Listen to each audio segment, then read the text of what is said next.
E aí pessoal, beleza? Então, hoje vai ter mais um vídeo. Eu vou estar falando daquela mensagem, a parábola, né, do filho pródigo. Achei algumas coisas muito interessantes, pessoais, que o Senhor falou comigo, então eu queria compartilhar isso com vocês. Então vamos lá para a leitura.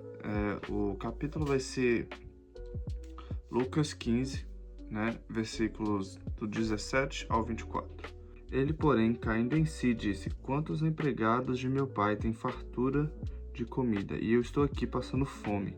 Vou me levantar e irei até meu pai e lhe direi: Pai, pequei contra o céu e contra ti. Não sou mais digno de ser chamado teu filho. Trata-me como um dos teus empregados. E levantando-se foi para o seu pai. Estando ele ainda longe, seu pai o viu.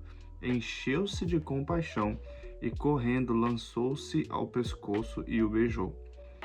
E o filho lhe disse: Pai, pequei contra o céu e contra ti, não sou mais digno de ser chamado teu filho. Mas o pai disse aos servos: Trazei depressa a melhor roupa e vestiu, pondo-lhe um anel no dedo e sandália nos pés. Trazei também o melhor bezerro e matai-o. Comamo-nos e alegremo-nos, porque este meu filho estava morto e reviveu. Havia se perdido e foi achado. E começaram a se alegrar. Então, o contexto aqui é o seguinte: essa é a terceira parábola que Jesus conta, num contexto de que os fariseus tinham falado que eles estavam achando ruim que Jesus recebia e comia com pecadores. Então Jesus conta três parábolas. Jesus conta a parábola da ovelha, das 100 ovelhas.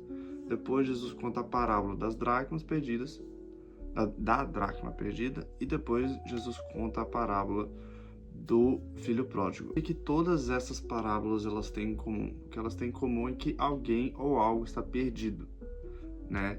E é sobre isso que eu queria falar hoje, para essas pessoas que eu queria falar, né?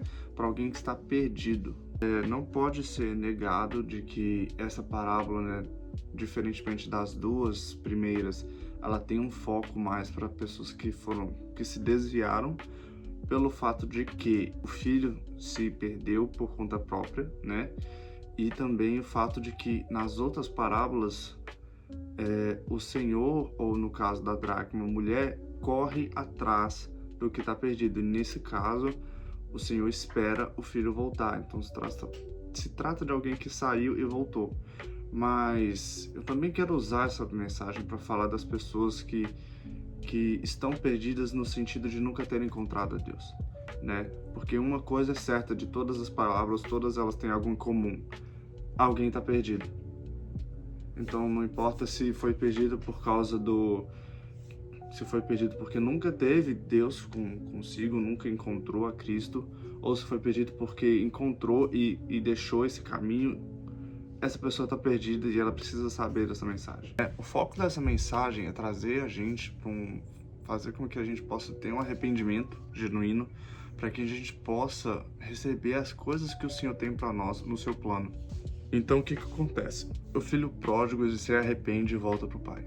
E ele se arrepende genuinamente, né? Ele volta, tipo assim: cara, eu errei, eu vou até assim deixar de, não quero nem ser considerado filho mais, porque eu pequei contra meu pai, eu pequei contra Deus, né?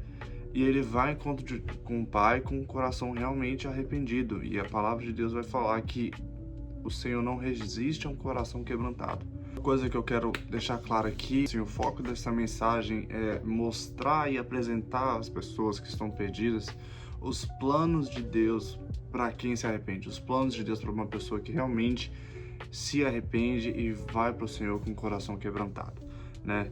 Então, se a gente for analisar o texto, a primeira coisa que o pai faz é ele se alegra, né? Ele se alegra pelo fato de ter tido um arrependimento do filho. Ele vai em direção ao filho, ou seja, ele recebe o filho. E o que ele faz? A primeira coisa que ele faz, ele dá vestes para o seu filho, né? E vestes na Bíblia representa a santidade, né? O estado daquela pessoa de santidade. Então, o filho naquele momento, como é que estava a santidade dele? Ele estava sujo, né? As roupas dele estavam sujas porque ele estava em pecado. Então, o que Deus faz? Deus dá vestes novas para ele, vestes limpas, vestes brancas, né? Tem um versículo na Bíblia que fala que em Apocalipse 7,14 vai dizer: esses são aqueles que vieram da grande tribulação e lavaram suas vestes no sangue do Cordeiro. Então, dando essas vestes novas, o que é isso? É o perdão dos pecados, né? Ele estava lavando o filho do pecado dele, ele estava perdoando o filho dele, né? Dando para ele vestes de justiça. Então, a primeira coisa que o Senhor vai fazer quando você volta para ele é te perdoar, é te receber, se você tiver um arrependimento genuíno, né? Em Atos 2:38, arrependei-vos cada um de vós e seja batizado em nome de Jesus Cristo para o perdão dos pecados e recebimento do Espírito Santo. Então, a primeira coisa são vestes novas. A segunda coisa que Deus faz, o Pai faz, né, que é uma representatividade de Deus, é dar um anel para o filho, né? E o anel naquela época, ele era usado para quê? O anel era tipo o anel da família. Então, o filho ia com o anel e ele representava a família. Ele tinha autoridade para tomar decisões representando a família, né? Então, o que o pai fez? Ele restaurou essa aliança do filho à família. Dessa vez, agora, de novo, ele pode representar a família, né? A palavra vai dizer que em 2 Coríntios 3:6 que somos ministros de uma nova aliança. Ele nos tornou capazes de ser ministros de uma nova aliança. Então, quando o pai dá um anel para o filho, ele está restaurando essa aliança, né? Que é a nossa nova aliança que nós temos hoje, uma aliança de graça, uma aliança que nos permite ser filhos de Deus, né? Então, quando você se arrepende dos seus pecados e vai para Cristo, você recebe vestes novas, ele te lava, limpa suas roupas, né? O seu estado, e depois ele te apresenta, te coloca na aliança dele, né, te coloca na família dele, te reconhecendo como um filho. E agora vi uma das coisas que eu achei mais legal, que é, logo depois disso, do anel, ele vem com as sandálias. Ele já fala, tipo assim, anel e sandálias. Então, as sandálias, ela era o que diferenciava os servos dos filhos, porque os servos não usavam sandálias, né? Mas a gente pode ir mais fundo também e analisar o seguinte, que as sandálias, elas se tratam dos pés, elas se dizem respeito aos pés, né? Então ali a palavra de Deus vai falar, né, que quão bonitos são os pés daqueles que proclamam as boas novas, né? Então ali o Senhor está dando sandálias novas para os filhos dele, está preparando os pés dele para um caminho, né? Porque ele vai andar, então ele vai ter um caminho. Então Deus está preparando os pés dele, está preparando o jeito dele de andar, está preparando a caminhada dele. Então, quando você prepara os pés de alguém, né, Deus mudando as suas sandálias, colocando sandálias em você, ele está mudando o seu jeito de andar, ele está mudando o seu jeito de viver, para entrar nessa caminhada, que é a caminhada cristã, né? Então ele tá te moldando, te mudando o seu jeito de ser. E isso, cara, as sandálias é literalmente isso. O Senhor te entregando uma nova forma de andar, né? Uma nova forma de pisar na terra, uma nova forma de caminhar, uma nova forma de ir aos lugares, né? E eu achei isso muito legal. E logo depois disso, quando você tem essa mudança de caminhada, e no fim dessa caminhada, chega a parte do banquete. E aí ele fala: trazei também o melhor bezerro e matai-o. Comamo-nos e alegremos, porque este, meu filho, estava morto e reviveu. Havia se perdido e foi achado. E começaram a se alegrar, né?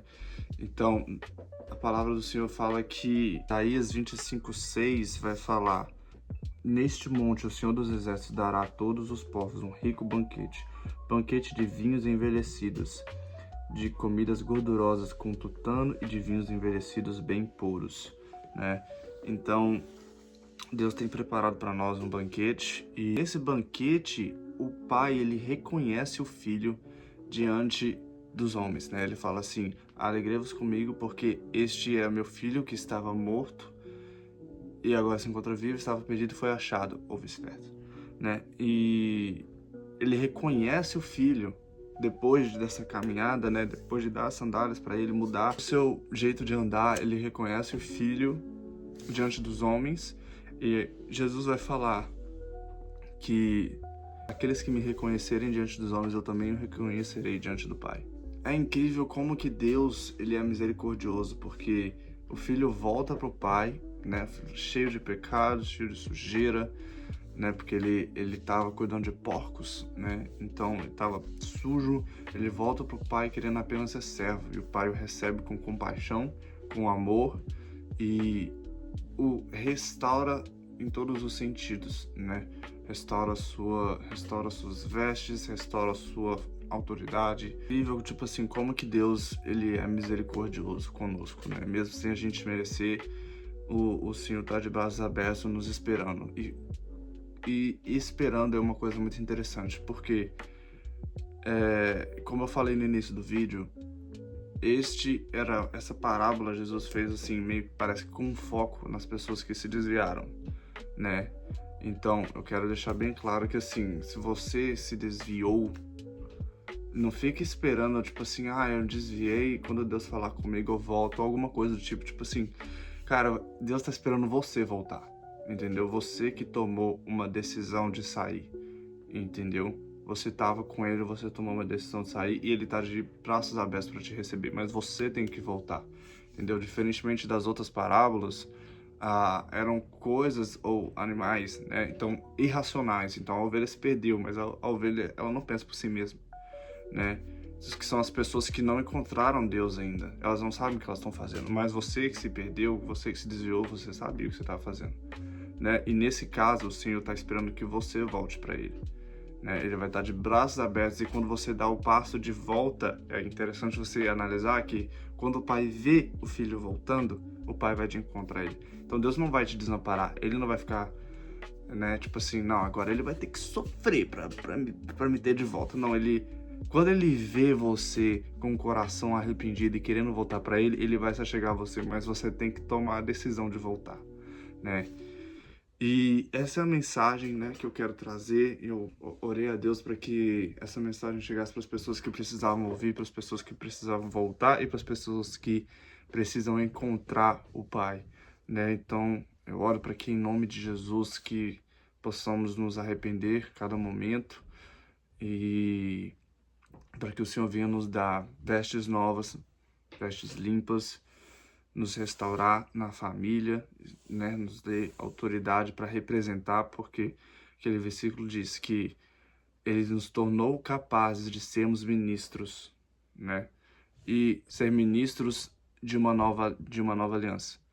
Então, ser ministro de uma nova aliança, você tá lá ministrando uma aliança, você tá representando aquela aliança ali. Você faz parte da aliança, você representa ela. E era isso que o anel significava. Ele representava a família, né? Então, que em nome de Jesus possamos ter essa autoridade dada por Deus, e que as nossas sandálias possam ser trocadas, que possamos ter sandálias novas, que o Senhor possa nos dar sandálias da casa, sandálias dele, né? E então nós vamos andar do jeito que ele quer que a gente ande, da forma que ele quer que a gente viva. E no final de tudo, a gente vai ter o banquete com ele e ser reconhecidos diante de todos como filhos, pelo próprio Jesus Cristo. Amém? Então, Deus te abençoe. Fica com Deus.